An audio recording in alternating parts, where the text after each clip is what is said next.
So I'm really excited and thrilled to be able to present our guest for the last Wednesday lunch of the quarter. She's one of our own. She's an MA alum from 1971, Donna Schaper. She's currently senior minister of Judson Memorial Church in New York City. She was deeply involved in the civil rights and anti-Vietnam War movements. She was one of the first women ministers in the United Church of Christ. She was a key figure in the feminist movement within the church and within campus ministry, and today she's highly involved in the sanctuary movement. But she's here today to talk about her book, I Heart Francis, Letters to the Pope from an Unlikely Admirer. So please join me in welcoming Reverend Schaper.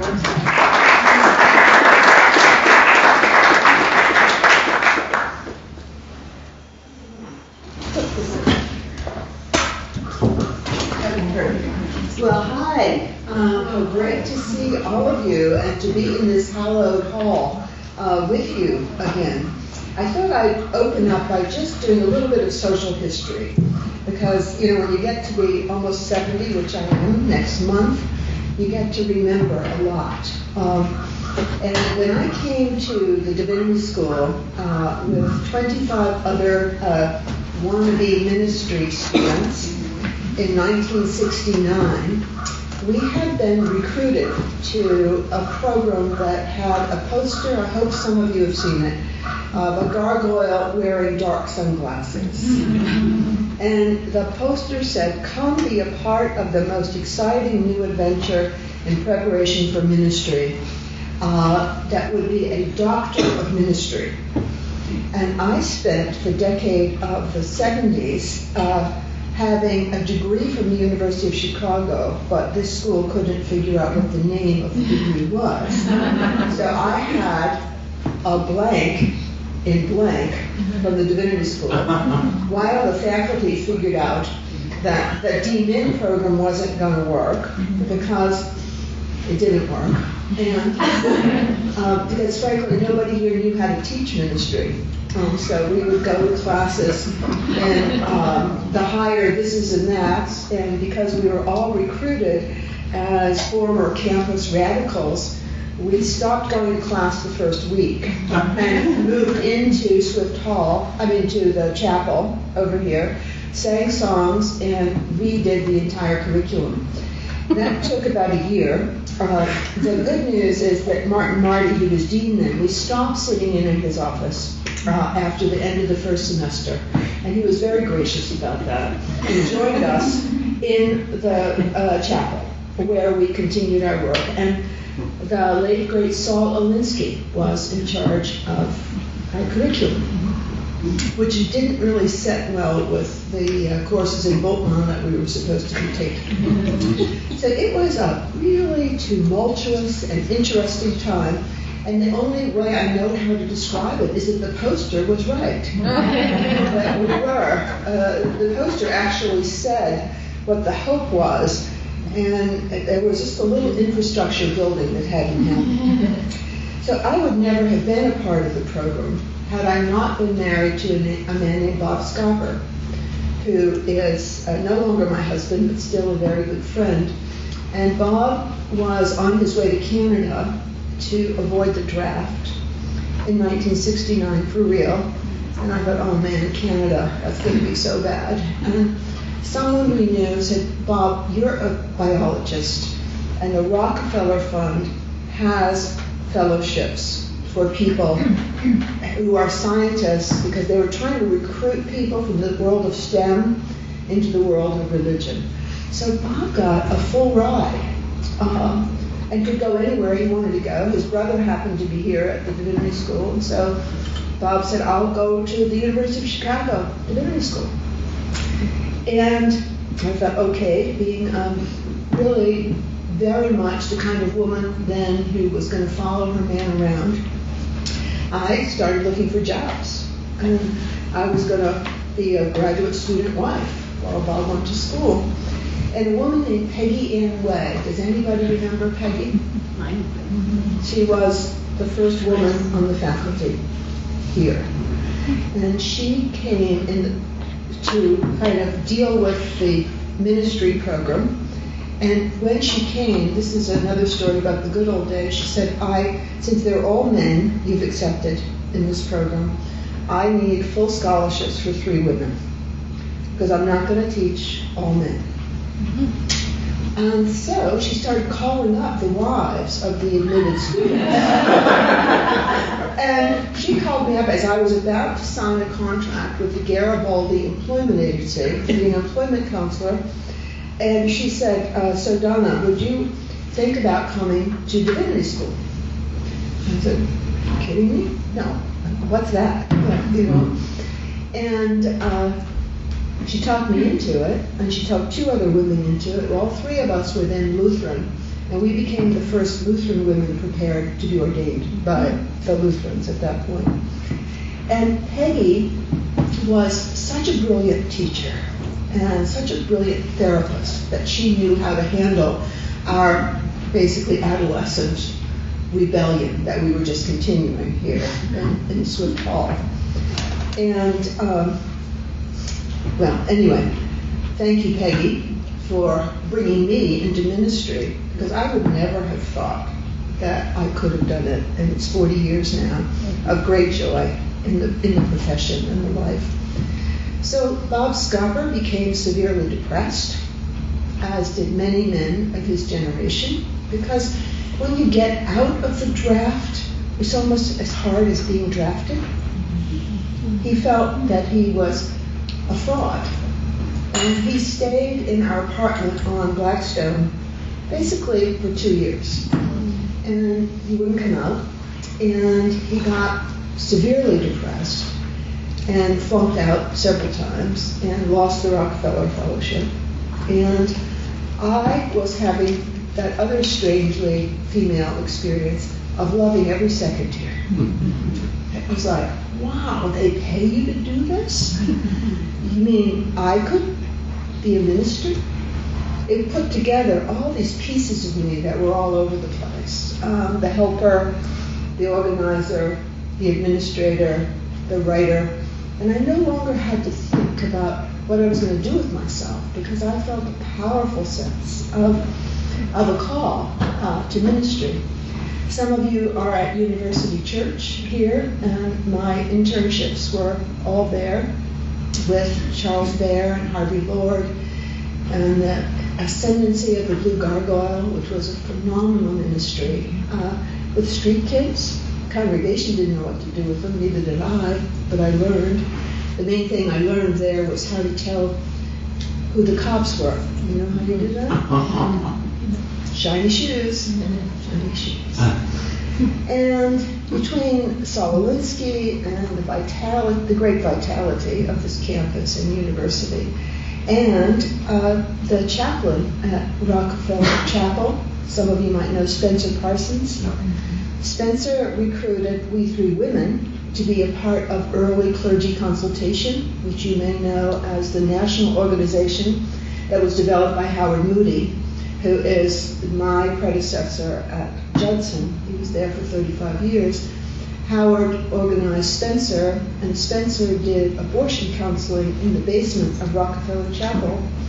And we saw, I had a work study for it, Tuesdays and Thursday evenings from 4 till 8. Mostly black women from around this neighborhood who had, quote, problem pregnancies. And we would teach them what an abortion was. We teach them how to get on an airplane and deliver them to the airplane, because they were only doing abortions in New York City at that time. Most of these women had never been on an airplane before. We'd come back and they would make a choice. And about 6 months into that, I had my first arrest when a bunch of Chicago cops came into Rockefeller Chapel and arrested us for doing this illegal, but so good, so moral work. So that's just a little history of those days, and now cut to the chase, Donna. So I write books that are very different than the University of Chicago does. I write books that try to be funny and try to be useful to the people I call the muddled middle. Sometimes I call them spiritual hints from Heloise. Sometimes I call them Oprah on steroids. And I'm trying to talk to people in what is clearly a large swath of American society, the muddled middle. People who are not activists like I am and who really want to be left alone from politics of any kind. So I think of myself as a political translator. And before the current election, I was very involved with environmentalism. I really thought that was the number one issue. I still think that we are seconds away from truly authoritarian government. It's bad enough right now, but I mean truly authoritarian government. With either another ecological crisis or another terrorist crisis. And by the way, we've had both. We've had plenty of warning signals already. So in my writing, I really am trying to open people's minds and hearts to care about politics and to care about something besides themselves. And I'm also trying to avoid the complete breakdown of American democracy. I'm a Baptist UCC pastor, and as such, I believe in self-governing congregations deeply. I just can't tell you how important I think what happens in church basements and in little rooms like this, where people talk to each other, is to the whole project. And I do feel that between the mistakes of my party and the mistakes of this party, it's like somebody's taken a hammer to the pieta of American democracy. Wham, wham, wham, wham. You don't matter, you're not going to matter. So I'm trying to build up communities that can be self-governing and that can keep it down. So, as an environmentalist, and now my main issue is immigration, I just had to do that, had to move there. As the last decade of trying to be a thoughtful environmentalist, along came Pope Francis. And I thought, oh yeah, oh yes, here is the leader we need. And frankly, he had exactly my own critique of the American left. He had it right to the minute. The American left and the American right are both punishmental.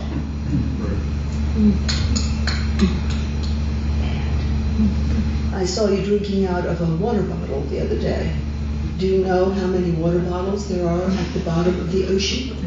Have you considered what you're doing to damage the world? It's sort of the same thing the right does about whatever they do, about whatever else is wrong with you, sexually or otherwise. So there's a punishmentalist streak deep in the heart of all of us. And we just do blame and shame and blame and shame and blame and shame. And it's in the way we raise our children, the way we think about ourselves. It's pretty serious. And I might argue that American religion is at the root of it. So I'm trying to get down there and pull it out. So Pope Francis comes along and sings his song in a different key. Laudate Si is about praising. It's sacramental instead of moralistic. It's enchantment and mysticism and connection instead of, ooh, we've got to save the world. You know, if we keep saying we've got to save the world, you know what? We're not going to save it.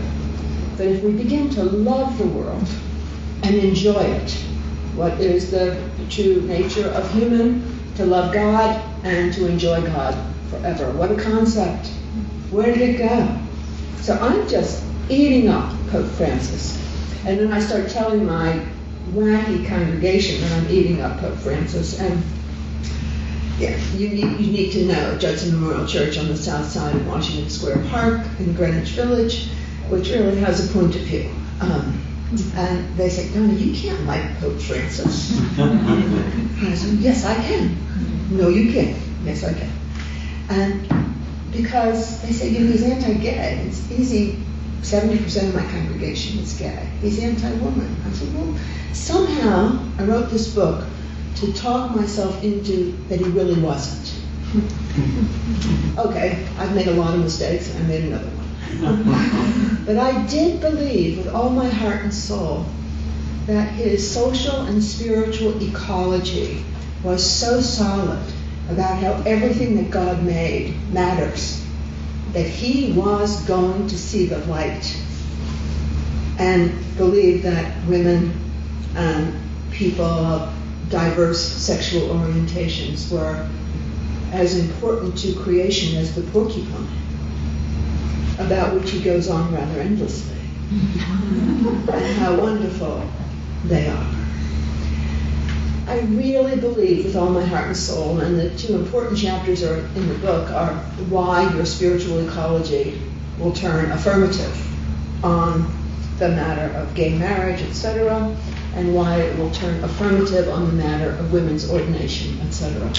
He's done pretty good, I'm still a Pope watcher, on the former issue, or at least he said, just stop talking about it, you know?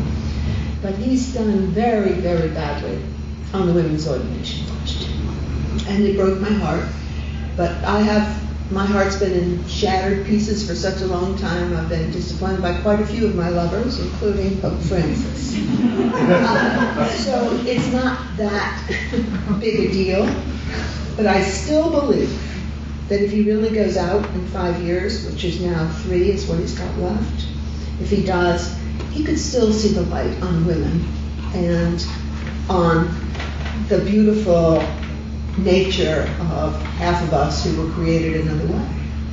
Ordination, I don't know. I don't even care about ordination. I care about it in the sense that leaving us out is like a farmer plowing half its field, because we have great gifts to give. So the book is really an environmental book, arguing against the left, religiously and politically, about being so judgmental in its approach to environmental matters, in a way to get the left to be more sacramental and mystical and alive to the beauty of creation.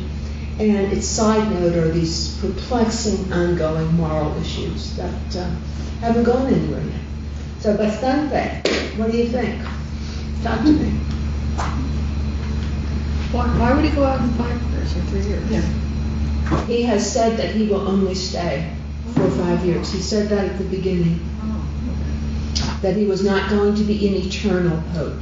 That he didn't believe in. He could stay forever, like a Supreme Court justice.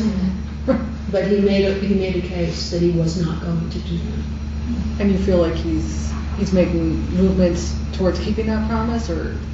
It looks like he's going to keep that promise. And I think that he just bowed to political powers within his institution. Not that I've ever done that in my entire life, nor would ever do that. No. It's just so compromising from a moral point of view.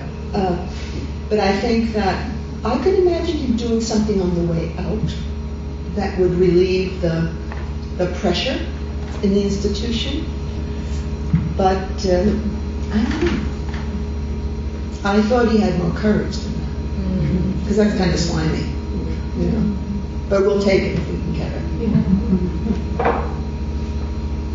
Yes? You mentioned that you believe that religion is at the heart of a lot of the issues plaguing us today. What is it about religion that you feel that way, and what do you propose to resolve? I think that my understanding of religion is it's about what is maximally important or ultimate, what's on top of everything else. And I think, and also what's at the bottom of everything else, the top and the bottom. And for some reason, the very success of our country, and I'm only talking about American religion, the very success of our country has kept us from having much interest in what's maximally important. And so we live in the land of the penultimate, as people who are crazy afraid to die, really have lost most of our folk wisdom along the way. We just live in this kind of so-called success bubble with all those 3 bedrooms and 2 baths, and I think it really gets in the way. And then when the ancient part of us that's interested in religion kicks in, it goes judgmental. It's just really hard to get out of that sense of judgment.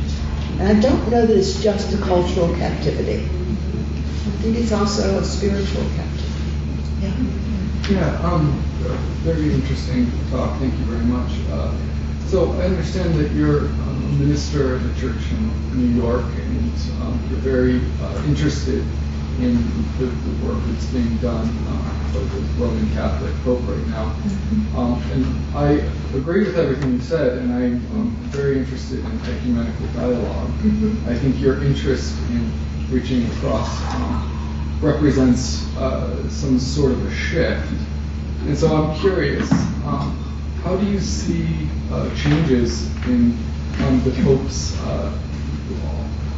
reaches across? What do you think is going to happen in the U.S. and outside the U.S. in terms of this ecumenical dialogue that is evolving? Well, let me just, we celebrated the 499th anniversary of the Protestant Reformation in October. And we did so intentionally. We wanted to get ahead of the curve on the 500th thing. And we also, in our building, we house 5 congregations. Our congregation, Lab Shul, which is a progressive Jewish congregation, the Muslim Community Network, which is a progressive Muslim congregation, Restoration Temple, which is a Pentecostal queer people of color congregation, and a Korean congregation, which is one of the only open and affirming Korean congregations in the metro New York area. And we planned a service together. Obviously, we all worship at different times, and just because we're in the same building doesn't mean we really know each other that well. We planned it together. Our language was to receive the revelation of the incoming Reformation. And we believe that it will be very multi-faith, that God's intention in creation is to mix us up, and that's what's happening. Some people like to call it miscegenation. I like to call it gorgeous mixtures. My husband is Jewish. My 3 kids are Jewish. You know, there's an impulse to find our way to each other across religious lines. And if we don't, I think we're going to blow ourselves up. And if we do, wouldn't it be exciting? So I do see us getting over the idea that any one of us has the right version of God. And getting over it so we don't have to fight about it, don't have to talk about it, but that we understand that God is beyond God or any given name or tradition, without belittling the gorgeous traditions that represent the divine to us. Curious what your thoughts are on how that I've been trying to figure out is how to balance sort of drawing lines when it comes to things like bigotry and people who espouse bigotry and sort of use First Amendment arguments to, protect their speech, right? But with countering that without, or I don't see how one counters that without bringing in judgment of some sort, or that's been what I haven't been able to figure out. Is how do you sort of say, no, I'm, neo-Nazi rhetoric not allowed, right? It goes the whole question of whether it's hate speech or free speech. I don't know how to do it either. And I don't know that any of us do yet. So we need to find the grace to practice on each other. And not to be so afraid of saying the wrong thing and then, getting your head cut off, which happens, rather, as we know. So let me just say, borrowing heavily on a show that was on NPR earlier this week that I highly recommend. Steve Inskeep was the host, and Tom Jelton, spelled J, Scandinavian spelling, was talking about how the real issue in the culture wars is the religion wars, and using a lot of things that the right was arguing. So let me show you a way to switch it. So we have people in physical sanctuary at Judson Memorial Church. It's a form of civil disobedience. When we did it, we told ICE, we hand-delivered a letter to ICE saying these people are with us, they are not fleeing from justice, they will not be checking in, they are fleeing towards justice. So one of the ways we make the argument for sanctuary is that we have the right of conscience, which is a right-wing argument. That we have the right, that we cannot not be a sanctuary. We're a church. There is no way we could not be a sanctuary without violating everything about us. So we also use the Hobby Lobby argument, that we are not allowed to be told by other people what we can't do on religious grounds. So we're kind of working all those. We're even using some of the gun stuff, the right to defend yourself, the Florida ancient law, which sanctuary also is. And we're trying to make our way through those laws. And frankly, trying not to get put in federal prison also. And trying to argue that what we were talking about at our table, that forgiveness is such a central religious idea that you can't have people under double jeopardy just because they did a crime back then and did time for it. You can't charge them again for it. It's unconstitutional. But that's switching the language. For religious people, the question is protecting the fundamental religious idea of forgiveness and not allowing it to be polluted. So that's a kind of conservative sounding argument, right? And we also don't want the word sanctuary politicized or snarked. We don't want the word harbor politicized or snarked on religious grounds. So when we use those arguments, we go to the ultimate in the same way that the right goes to the ultimate. I cannot be in a hospital where an abortion is being performed because it's against my religion.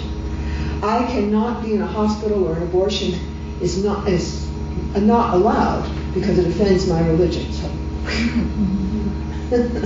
it's a big fat fight up there. That's like a serious fight. So the Gelatin-Insky thing was, it is about freedom of religion. And so I want to be able to attend to the ultimate, now you're going to hear the good Protestant coming out, freely. And I want Roman Catholics to attend to the ultimate freely. And where I have to part company is with people who are not attending their ultimate freely, but are requiring the whole to move in. Now, interestingly, Catholics are pretty bad on abortion.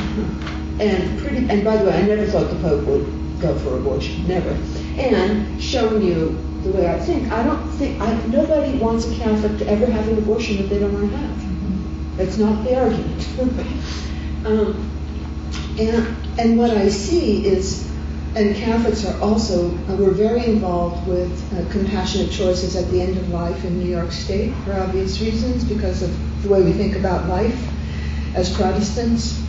And again, we run into the Catholic argument,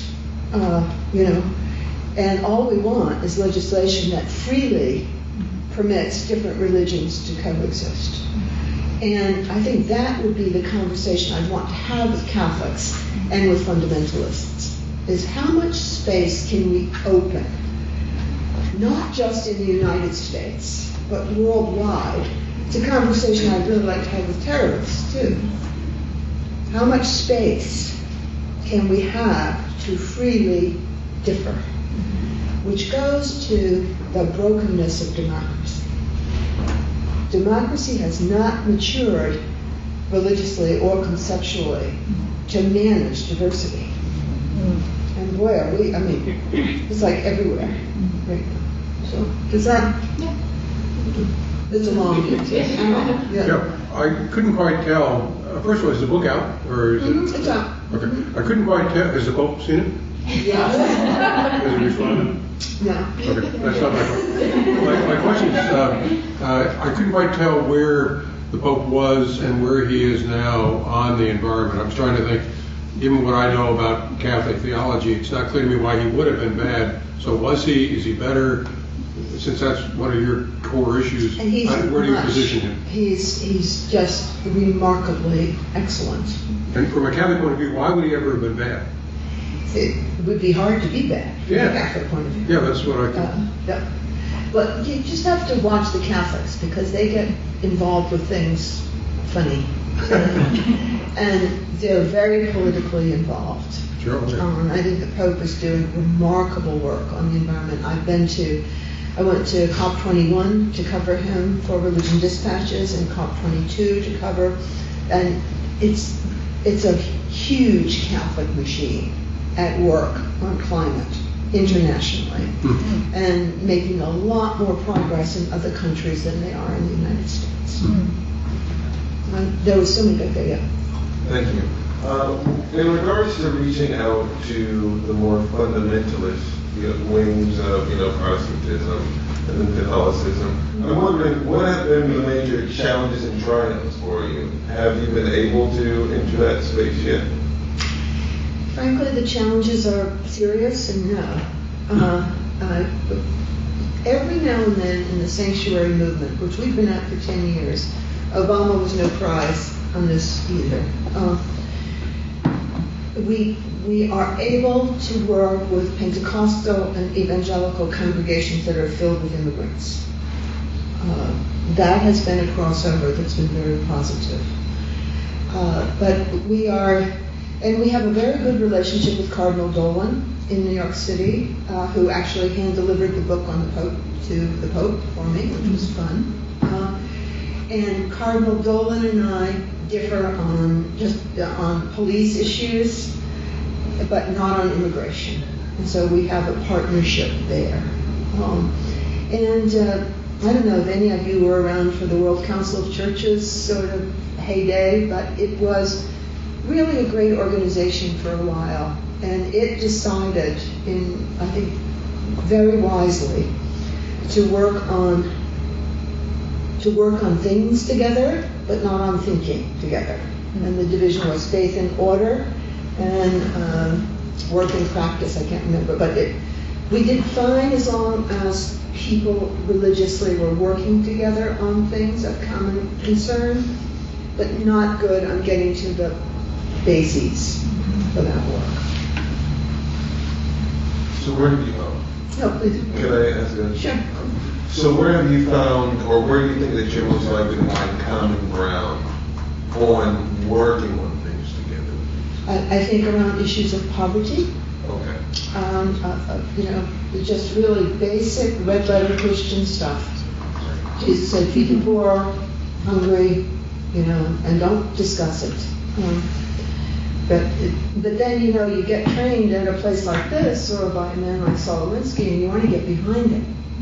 Why are we having so much trouble doing this? And then you start talking about abortion or and I can have 5 congregations in my building, and we can host 5 congregations and we can get along, but if they were anti-gay, they wouldn't get close to us. We wouldn't allow them. Right? To your point. Yes. I'm hoping that what I'm about to ask can avoid the possible discussion between Hebrew Aramaic scriptures versus Koine Greek scriptures. Mm-hmm. What is it about Christianity that makes us so prone to be judgmental? Like you say, we seem to fall into that trap, both left and right. I would blame it all on Constantine. That being said, I think that we became, at least in this, I think African Christianity is totally different. And our first world Christianity, we have a lot to lose. We are imperially set. And we like to be right about everything. In case you didn't notice, America first, rather caught on, which it's humiliating. If you think about it as a Christian, it's utterly humiliating. The last shall be first, and the first shall be last. I mean, Christianity as a religion is so much better than the interpretations that we have made of it in first world contexts. And, you know, one of the great things I learned, I don't even remember how, was to listen to the gospel from your own point of view. You know, 3 meals a day, nice clothes, good education, and from the point of view of somebody who's hungry, like really hungry. And boy, if you do that, you know, reflexively over time, it will sound really different. Social location matters, yes. You mentioned earlier in the conversation that we were minutes away from authoritarianism. Not that I'm asking you to solve the problems of the world, maybe a little bit. Where does the church sort of fit in preventing that from happening? If you can save the church or the churches, or is it too late? Oh, I don't think it's too late. I'm too much of a believer to think that. And I do think that God has lots of surprises cooking. But that being said, I love churches and religious institutions. I'm crazy about them. I don't think they have a rival. At our best, we are cross-generational, mixed income, differently educated. I really do think that we are the laboratories for self-governing and diversity on a small enough scale to matter. So I think that rebuilding the base of American Christianity, and I mean the biblical base and the human base, and you know, I have a feeling we're going to be able to steal some people from the evangelicals pretty soon. I really do. So I'm excited about building a base. You can't. Any other way of doing it would be as authoritarian as what they're doing. So why would I want to do that? I don't want that. Please, yes.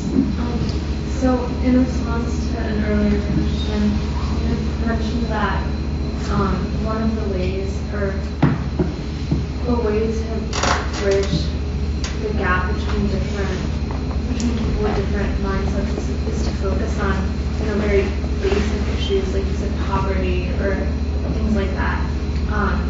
But those issues tend to be rooted in many systematic institutional issues that a lot of people don't want to either hear about or don't want to address because it requires awareness of one's own position in those institutions and those power structures. Mm-hmm. How do you address that, and how would you suggest people address that in their own everyday lives?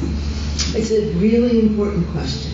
See, if you go systemic on people, they feel judged and they feel powerless. And that's not a combination for action. You know, you're bad because you're part of the system. Okay, I agree. I repent. What can I do now?